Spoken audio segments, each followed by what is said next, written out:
c'est Marianne. On se retrouve cette semaine pour un nouvel Actu Plaine dans une parcelle de colza où nous regarderons ensemble le développement de la culture et le suivi ravageur. Je vous invite à rester connectés où vous retrouverez Mathilde qui vous présentera une parcelle de colza associée semée en direct. Et nous terminerons l'Actu Plaine par Élise qui vous présentera une parcelle de couverts semés également en direct. Nous sommes donc ici sur une parcelle de colza sur le secteur du plateau Picard Sud près de Conty. La parcelle a été semée le 24 août et c'est la variété LG Aviron.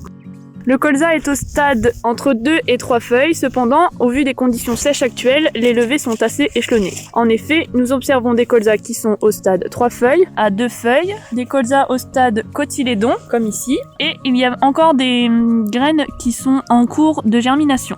Il est important de surveiller les ravageurs dès le début du cycle du colza.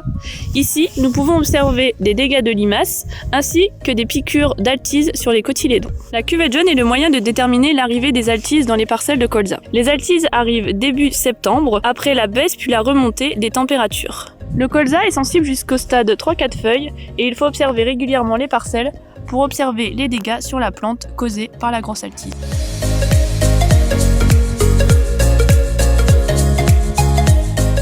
Nous sommes actuellement sur le secteur de Vignacourt, dans une parcelle de colza en bief, plantée en semi-direct, chez un agriculteur du GI2E Sol Vivant Plateau Picard. Donc le colza a été semé le 27 août, 2 jours après la récolte du blé, avec un semoir direct à dents. Au niveau fertilisation, il a reçu donc du produit organique et de la fertilisation localisée. Comme nous pouvons le voir, il y a également des plantes compagnes, donc nous avons de la lentille.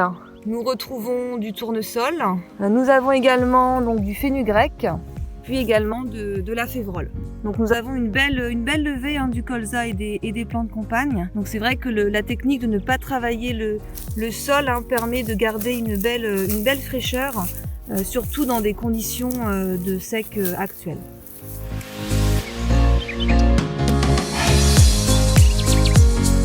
Nous retrouvons maintenant sur le secteur de Barly, dans une parcelle en limon moyen, précédent blé qui avait été semé en direct et récolté le 13 août. Les pailles ont été exportées. Comme vous pouvez le voir, un couvert d'avoine vesse est présent. Il a été semé en direct autour du 20 août avec un semoir direct à disque de la marque John Deere. Malheureusement, depuis le semis, il n'y a pas eu d'eau et ces conditions sèches pénalisent la levée du couvert. On vous fera un retour sur notre réseau de parcelles d'implantation en semi-direct via nos GI2E tout au long de l'automne. À la semaine prochaine!